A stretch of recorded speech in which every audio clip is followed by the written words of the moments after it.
We are being told that there is only one way that any woman, because she is a woman, should follow, and that is motherhood. And our imagination is being occupied by this only allegedly one road.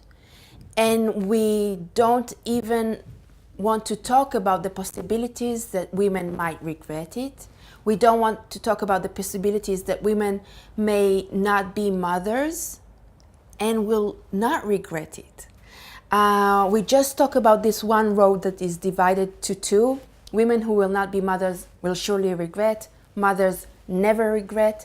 And in this book, I'm trying to sketch a more complex roadmaps of flesh and blood lives of women. We exist, all of us. I know that there might be feminists who will see my study as dangerous because, but I'm not here, I'm not sitting here in a kind of a propaganda against motherhood and in against mothers, against children, or against childbirth. I'm sitting here in the name of calling for more and more women will be able to be the owners of our lives, our bodies, our thoughts, our emotions, our decisions, our fantasies, our dreams.